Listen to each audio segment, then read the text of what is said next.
सुस्मिता सबसे हसीन लड़कियों में से एक थी।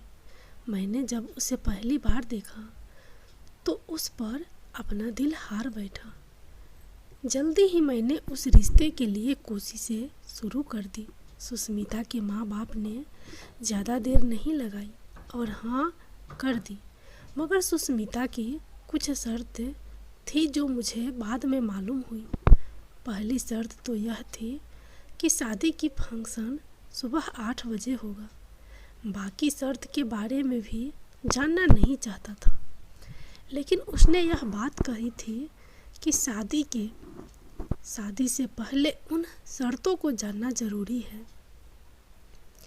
मगर सुस्मिता ने इश्क में इस कदर पागल था कि मैंने उसके किसी भी शर्त को इतना सीरियसली नहीं लिया। मेरी शादी में जिससे प्यार करता था उस लड़की से हो रही थी और मैं जानता था कि मैं सुस्मिता से शादी करके कभी नहीं पछताऊंगा। 14 फरवरी के पहले संडे को मेरी शादी सुस्मिता से तय हो गई। सुस्मिता को पाने का नशा ही अलग था। मैंने आने वाले दिनों का सोच कर फूले नहीं समा रहा था। शादी संपन्न होने के बाद रात के 3 बजे सुस्मिता की विदाई होकर मेरे घर आ गई थी। उसको देखने के लिए मेरा दिल तड़प रहा था। मैंने मुंह दिखाई में उसे कीमती तोहफा दिया।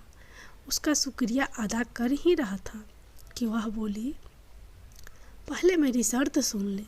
अगर आपको मंजूर है तो ठीक है, अगर आपको नहीं मंजूर तो अभी इसी वक्त मुझे तलाक दीजिए। सुस्मिता के मुंह से पहली रात को तलाक का शब्द सुनकर मेरे दिल को कुछ होने लगा। तुम औरत होकर तलाक की बात कैसे कर सकती हो, मैंने दिल में सोचा। तब सुस्मिता ने बात आगे बढ़ाई। मेरी शर्त बहुत आसान सी है, वह यह कि तुम रात को कभी मेरा चेहरा नहीं देखोगे। चाहे तुम्हारा जितना भी दिल चाहे, मगर मैं तुम्हें रात को अपना चेहरा नहीं दिखाऊंगी। बाकी तुम्हारी हर बात मानूंगी, तुम जो कहोगे वैसा ही होगा। लेकिन एक बात मेरी मानी जाएगी कि रात को तुम कभी मेरा चेहरा नहीं देखोगे, ना ही रात के वक्त किसी से मिलूंगी। अंधेरा होते ही तकरीबन रात के 9 बजे से कमरे में चली जाऊंगी। तुम चाहो तो वहीं रह सकते हो, अगर चाहो तो बाहर घूम फिर सकते हो। तुम्हें यह पाबंदी भी नहीं है कि तुम मेरे साथ रहो। सुस्मिता ने अपनी बात पूरी की तो मैंने कहा, सुस्मिता यह कैसा अजीब सी शर्त है। अगर तुम मुझे इसकी वजह बता दोगी तो मैं तुम्हें कभी भी रात को तुम्हारा चेहरा देखने पर मजबूर नहीं करूँगा।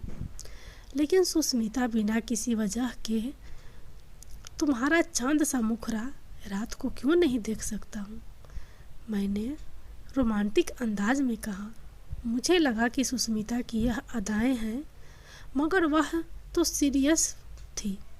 बोली, अगर तुमने रात को मेरा चेहरा देखा तो सुबह तुमसे तलाक ले लूँगी। सुस्मिता ने मुझे गमगीन कर दिया। मेरे होशो हवास गायब हो गए। मैंने कहा, ठीक है, तुम जैसी हसीन लड़की का मिल जाना ही मेरे लिए किस्मत की बात है। तुम कहोगी तो रात, तुम कहो तो दिल, कभी तुम्हारा चेहरा नहीं देखूंगा। खैर, एक जज्बाती कदम था और मुझे शादी के पहले हफ्ते में ही मालूम हो गया कि उसकी शर्त की कीमत चुकाना कितना मुश्किल है। मुझे जब भी कहीं बाहर जाना होता, रात को डिनर करना होता या दोस्तों ने मुझे खाने पर बुलाया होता, सुस्मिता मेरे साथ मौजूद ना होती। धीरे धीरे यह बात सब तक फैलने लगी कि रवि की बीवी रात को बाहर नहीं निकलती। कुछ लोगों ने तो उसे सुस्मिता की शराफत समझा, जबकि कुछ ने अजीबोगरीब किस्से गढ़ने शुरू कर दिए। लेकिन इस बात से मैं बहुत तंग आ गया था। एक हफ्ता निकल गया। सुस्मिता ने अजीब हरकत शुरू कर दी। उसने हमारे कमरे का बल्ब खराब कर दिया, उतार कर बाहर फेंक दिया। मैंने कहा, सुस्मिता, यह क्या हरकत है? बोली, ऐसा इसलिए कर रही हूँ कि कहीं रात के वक्त गलती से तुम लाइट ऑन कर बैठो और मेरा चेहरा ना देख लो। सुस्मिता की बात सुनकर मेरे को शक बढ़ता जा रहा था कि आखिर उसके चेहरे में ऐसा क्या है जो रात के वक्त नहीं देख सकता। लेकिन हम दोनों में जो वादा हुआ था मैं उस पर अटल था। उस रात मैंने देखा सुस्मिता बहुत बेचैन थी। वह बार बार अंदर बाहर जाती और कभी अपने मुंह पर हाथ रखकर प्रार्थना करती। मैं समझ नहीं पा रहा था कि उसकी बेचैनी का क्या मजरा है। उस वक्त मैंने उसे कुछ नहीं कहा, लेकिन मैं जान गया कि सुस्मिता की बेताबी की कोई वजह है। हर वक्त किसी का इंतज़ार करती रहती है। उसकी निगाहें फ़ोन पर लगी रहती हैं और जैसे ही फ़ोन आता है हल्की आवाज़ में बात करने लगती है। हम दोनों के बीच शक जैसी कोई बात नहीं थी, इसलिए मैंने कभी उसका फ़ोन सुनने की कोशिश नहीं की। मगर एक दिन सुस्मिता की बात करने के बाद उसके फ़ोन के अंदर मैंने चेक किया कि वह किसी और फ़ोन पर बात करती है। वह उसके मायके वालों का फ़ोन नहीं होता था, बल्कि वह किसी और आदमी से बात करती थी। सुस्मिता ने आखिर बार जब फ़ोन पर बात की तो मैंने एक मर्दाना आवाज़ सुनी थी, जिससे अंदाज़ा हो रहा था कि सुस्मिता किसी गैर आदमी से बात करती है। तब जिसे मेरी ज़िंदगी का सुकून चैन लूट गया। बीवी खूबसूरत तो थी, मगर खूबसूरती नहीं। मैंने सोचा कि अब सुस्मिता से बात करने की बजाय अपने मामले के तय तक पहुंचने की कोशिश करूंगा और जल्द ही सुस्मिता का चेहरा भी रात के वक्त देखूंगा, ताकि मुझे समझ आ जाए कि मामला क्या है। एक दिन मैं जरा रोज से जल्दी आ गया। उस दिन सुस्मिता फिर टहल रही थी। उसकी बेचैनी उसी के चेहरे से देखी जा सकती थी। एक मुझे अंदर आता देख हैरत से बोली, आप इस वक्त? अब तो रात को 8 बजे आते हैं, आज जल्दी क्यों आ गए? उसकी हैरानी देखकर मुझे गुस्सा आया, क्योंकि तुम मेरे जाने के बाद ऐसा क्या करती हो कि मेरे आने से तुम्हें इस कदर हैरानगी हो रही है। मैंने गुस्से से पूछा, नहीं, ऐसी कोई बात नहीं है। सुस्मिता ने बात संभालते हुए कहा। एंड उसी वक्त दरवाजे पर बेल बजी। मैंने शक की नज़रों से सुस्मिता की तरफ देखा। सुस्मिता का रंग जैसे नीला पड़ गया। मैंने दरवाज़ा खोला तो सामने एक आदमी खड़ा था जो पुलिस की वर्दी में था। उस वक्त मेरे सामने कोई और होता तो शायद मैं शक करता, मगर इंस्पेक्टर विक्रम को अपने सामने देखकर मेरा सारा गुस्सा झागा तरह बैठ गया। इंस्पेक्टर विक्रम मेरा दोस्त था। हम दोनों एक दूसरे को काफ़ी समय से जानते थे और मेरी उससे बातचीत भी होती रहती थी, मगर काफ़ी समय से मुलाकात नहीं हुई थी। कहिए 2 साल से हम दोनों नहीं मिलते थे। मैं जानता था हमारे ही इलाके में इंस्पेक्टर है, मगर मैं अपने काम की वजह से उससे मुलाकात नहीं हो पाती थी।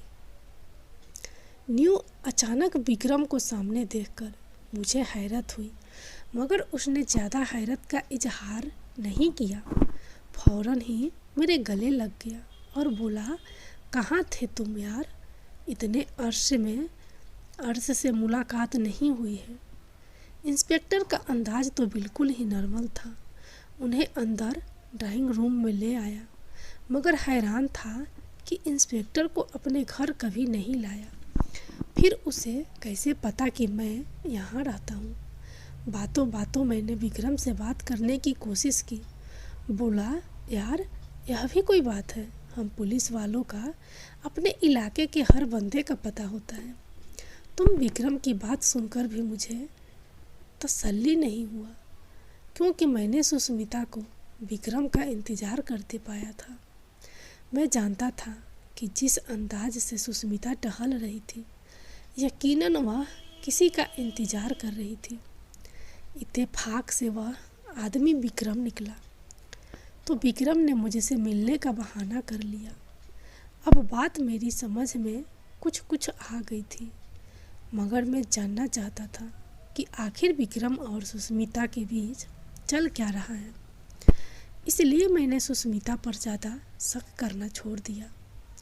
मेरे दिल में जो भी बात होती है मैं अपने दिल में ही रखता, सुष्मिता पर किसी भी किस्म की शक का इजहार न करता।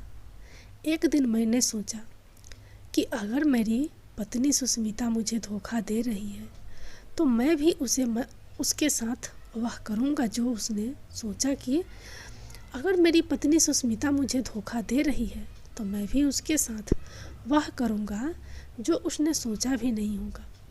दिल ही दिल में दूसरी शादी की तैयारी करने लगा, लेकिन पहले सोचा कि एक बार सब कुछ अपनी तरफ से ठीक कर लूँ। उस रात मैंने सुष्मिता का चेहरा देखना था। मैं जानना चाहता था कि सुष्मिता रात के वक्त मुझसे अपना चेहरा क्यों छुपाती है। उसके बाद विक्रम वाली गुत्थी की सुलह जाती, क्योंकि पहले उसके चेहरे को बेनकाब करना ज़रूरी था। रात के वक्त क्योंकि कमरे का बल्ब बंद होता था, सो मैं अपने पास एक छोटी सी टॉर्च रख ली। सुष्मिता मेरे पास आई तो मैंने उसका बाजू थाना ताकि वह एंड वक्त भाग न पाए, और फिर अपनी जेब से टॉर्च निकाली। टॉर्च निकालकर रोशनी उसके चेहरे की तरफ जैसे ही की तो मेरी चीख निकलते निकलते बची। हैरत के मारे मुझसे बात ना हो रही थी। सुष्मिता, यह तुमने मुझे इतना बड़ा धोखा दिया, आखिर मुझसे इतनी बड़ी बात तुमने क्यों छुपाई? मैं तो तुमसे सच्ची मोहब्बत करता था, तुम्हें ऐसा करने की क्या ज़रूरत थी? मैंने नफ़रत से सुष्मिता की तरफ देखा। उसके चेहरे की रौनक एकदम बदल गई थी। मैं आपको सब कुछ बता दूंगी, भगवान के लिए मेरी बात सुन लीजिए। आपको मुझ पर जो भी शक है मैं वह सब की सब दूर करूंगी। आपका दोस्त विक्रम, मैं जानती हूँ आप जो शक में हैं, आपको सब बताती हूँ। आप बैठे तो सही। सुष्मिता रोते रोते मेरे पांव पकड़ कर बैठ गई। उस कदर मिन्नतें कर रही थी, मैं चाह कर भी उसे दुत्कार नहीं सका। बताऊं सुष्मिता, यह क्या बात है? क्यों तुमने ऐसा किया? विक्रम ने तुम्हारा क्या ताल्लुक है? मैं अब बड़े आराम से उससे कह रहा था, क्योंकि मैंने सोच लिया था कि अगर यह औरत मुझसे धोखा करेगी तो मैं भी दूसरी शादी कर लूँगा, उसे वह दुख दूँगा, सारी ज़िंदगी भूल नहीं पाएगी। तब सुष्मिता ने जो बात बताई उसे सुनकर मेरा दिल भी गम जुदा हो गया। आप तो जानते हैं हमारा घराना किसी कदर मॉडल है। मैंने भी जब होश संभाला तो अपनी मम्मी पापा को अपने से दूर ही पाया। वह मुझे नौकर और नौकरानियों के रहमो करम पर छोड़कर खुद अपने नौकरियां और कामों से निकल जाते। जब मम्मी से कोई बात करती तो वह मुझे पैसे की गड्डी थमा देती या फिर शॉपिंग करवाने ले जाती। मुझे तो ममता की ज़रूरत थी, मैं उनके प्यार की प्यासी थी, मगर मैंने कभी लेकिन माँ कभी मेरी तरफ मुड़ कर नहीं देखा। उस रुपये ने मेरे अंदर बहुत सारे मायूसी पैदा कर दिए। पहले तो मैं अपने नौकर और नौकरानी उसे दोस्ती करती, मगर फिर जब वह एहसास हुआ कि वह तो सिर्फ मेरे पैसों की अहमियत को समझते हैं, मेरे जज्बात की कदर नहीं करते, तो मैंने नौकर और नौकरानी उसे बातचीत करना भी छोड़ दिया। अब मैं भरपूर मायूसी आ गया था। मेरी माँ ने मुझे कभी भी अपने ऑफिस आने इजाज़त नहीं दी थी। हमेशा यही कहती कि मेरे ऑफिस आने से पहले मुझे बता देना, क्योंकि मेरे 1000 काम होते हैं। मैं तुमसे बात ना कर पाऊँगी। पापा भी अपने काम में बिजी रहते, मगर उस वक्त मेरा दिल बहुत मजबूर था। मैं उदास थी।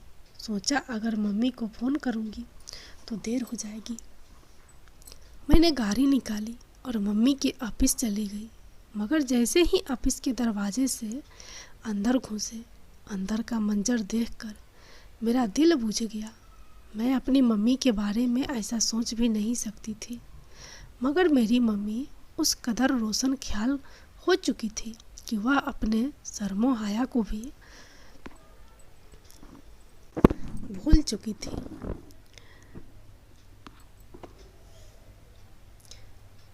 इस एक लम्हे में मेरे अंदर बगावत पैदा कर दी।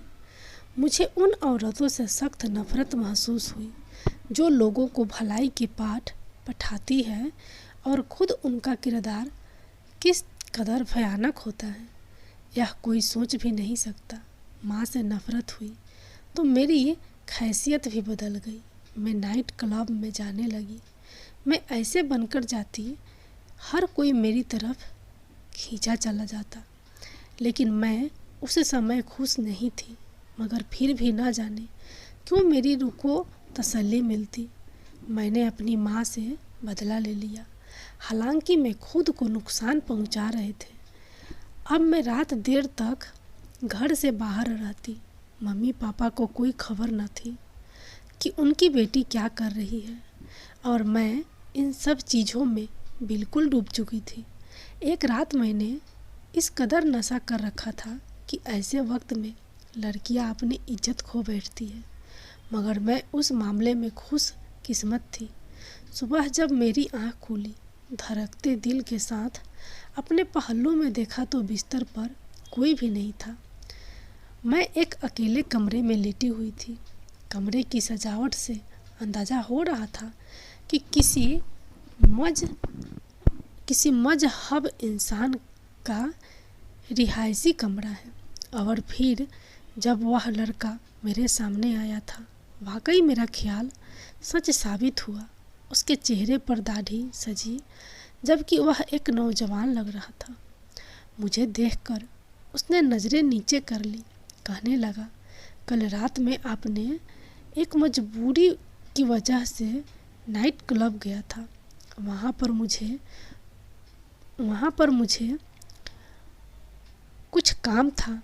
वहाँ मैंने आपको बेहोश पाया तो आपका ख्याल करते हुए अपने घर ले आया। उम्मीद है कि आप ठीक होंगी। चले, मैं आपको आपके घर छोड़ाता हूँ। नौजवान पर मुझे सख्त गुस्सा आया। फिर उसका हुलिया ऐसा था कि मुझे इससे और भी नफरत महसूस होने लगी। उस दिन तो मुझे घर छोड़कर चला गया। मुझे उससे बिल्कुल भी कोई हमदर्दी न थी, ना ही मैंने उसका शुक्रिया अदा किया। वजह शायद उसका हो लिया था जिसने मेरी माँ ने हमेशा नफरत की थी, और ऐसा ही नफरत में मैं भी दिल में उन दाढ़ी वालों के लिए मौजूद थी। मगर उस आदमी ने मेरा पीछा नहीं छोड़ा। वह बार बार मेरे पीछे आता और कहता, मैं तुमसे मोहब्बत करता हूँ। मेरी सहेलियों ने जब यह बात देखी तो वह बोली कि तुम उसे अपनी जान क्यों नहीं छुड़ा लेती। यह तो हर वक्त तुम्हारा पीछे आता है, तुम्हें तंग करता है। अगर ऐसा ही रहा तो बाकी लड़के तुमसे डरना शुरू हो जाएंगे। तुम उसका हुलिया तो देखो, कितना खतरनाक लगता है। अपनी सहेलियों की बात सुनकर मैंने उस लड़के को सबके सबक सिखाने का सोचा। लड़के का नाम रिंकू था।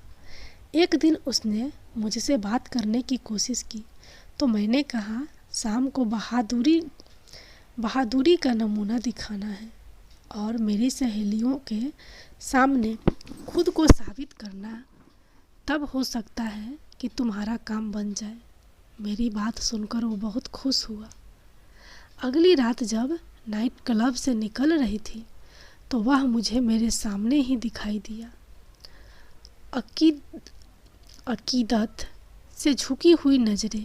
वह मेरे मोहब्बत में वहाँ आया था। मैंने पुलिस को बता रखा था कि एक आदमी रोज़ाना मुझे परेशान करता है। मैंने इसी वक्त कॉल मिलाई और पुलिस 2 मिनट के फैसले से चलकर हमारे साथ आ गई। उन्होंने लड़के को हथकड़ियाँ लगाई और पुलिस गाड़ी में बैठाकर घर ले गई। मैं अपनी सहेलियों के साथ खिलखिलाकर हंसने लगी। मुझे अंदाज़ा नहीं था कि वो इस कदर बेवकूफ़ निकलेगा। बहरहाल उसको थाने पहुंचाकर मेरे दिल को सुकून पहुंचा। मगर फिर अगले दिन सहेलियों के भड़काने पर उसकी हालत मालूम कर लूं, मैं थाने चली गई। मगर थाने पहुंचकर जैसे मेरा कलेजा है कट गया। पुलिस वालों ने मार मार उसका हुलिया खराब कर दिया था। वह बहुत बुरा कर लग रहा था। चेहरे पर खून के निशान थे। आंखों के पास चोट लगी हुई थी। आंखें सूजी हुई थी। उसे देखकर मुझे अफसोस हुआ। उसकी आंखों में मोटे मोटे आंसू थे। मुझे देखकर उसने आसमान की तरफ देखा और बोला, मैंने अपना मामला भगवान पर छोड़ दिया है। खुदा तुम्हारी रातें कभी पर सुकून ना हो। उसकी बद्दुआ ने मुझे अंदर तक हिला दिया। मगर मैंने किसी किस्म की परेशानी का इजहार नहीं किया। तकरीबन सुबह 8 बज रहे थे जब मैं अपनी सहेलियों के साथ उससे मिलने गई थी। हम लोगों की आदत थी कि हम लोग सारी सारी रात जागते और दिन के वक्त होते थे, क्योंकि इस बात की मेरे माँ बाप को कोई परवाह नहीं थी। लेकिन उस दिन मैं शाम को सोकर उठी तो मुझे अपने चेहरे पर जलन महसूस हुई। मुझे लगा कि शायद गर्मी की वजह से ऐसा हो रहा होगा, मगर यह जलन बढ़ती ही गई। यहाँ तक कि रात 8 बजे मैं शीशे में अपना चेहरा देखा तो अपना दानों से भरा सूरत देखकर चीख निकल गई। मुझे अपना चेहरा देखकर रोना आ रहा था। सुबह के वक्त तो मैं सोई हुई थी। सोचा कि उसी वक्त अस्पताल चलती हूँ। डॉक्टर से दवा लेकर आ जाऊंगी ताकि यह मुसीबत से जल्दी मेरी जान छोड़ दे। उस जम डॉक्टर ने मुझे एक दवाई दी जिसे लगाने के बाद मुझे कुछ आराम महसूस हुआ। और सुबह होते ही मेरे सारे दाने खत्म हो गए। मैंने भगवान से प्रार्थना की। अगली रात फिर वैसा ही हुआ। शाम के वक्त मेरे चेहरे पर ऐसे दाने निकलते और मेरी बात करना मुश्किल हो गया। मैंने डॉक्टर से जाकर अच्छी खासी बहस की थी। उसने मुझे गलत दवा दी है, मगर फिर 2-3 डॉक्टर को बदल कर देखा। उसके बाद मुझे मालूम हो गया कि मेरी यह बीमारी इतनी आसानी से मेरी जान नहीं छोड़ेगी। जितना भी समझ रही हूँ उसके बाद मैंने क्या क्या नहीं किया, मगर यह दाने ख़त्म होने का नाम ही नहीं ले रही थी। मुझे उस लड़के की बद्दुआ लग गई थी। भगवान ना जाने अब वो किस हाल में होगा। मैं चाहती हूँ कि वह मुझे एक बार मिले और मैं उसे माफ़ी मांग लूँ। सुष्मिता का बात सुनकर मैं बिल्कुल हक्का बक्का रह गया। सुष्मिता इस कदर तेज लड़की होगी मैं तो कभी सोच भी नहीं सकता था। शक्ल वह सूरत से वह इम्तिया ही मासूम लग रही थी। फिर उसकी उम्र भी कम 20-21 साल की होगी। उस वक्त मुझे एहसास हुआ कि मासूमियत का ताल्लुक उम्र से नहीं होता। मैंने कई औरतें ऐसी भी देखी है जो 40 की उम्र में भी इतनी ही सदा रहती है जितनी कोई 18 साल की लड़की भी नहीं होती। मगर अपनी बीवी की जुबान, उसकी कहानी सुनकर मेरा दिल बुझ गया। रही बात विक्रम की, तो उसने मुझे बताया कि वह विक्रम से रिंकू के बारे में मालूमात लाती रहती है। मगर रिंकू कहाँ गया यह कोई नहीं जानता। विक्रम यकीन दिलाने पर सुस्मिता की बात मान गया, मगर मुझे उस पर बड़ा शक होता है। मैं उस पर पहले की तरह कभी एतबार नहीं कर पाया और रात को मैं उसका चेहरा नहीं देख पाता तो अजीब सी अधूरापन महसूस होता।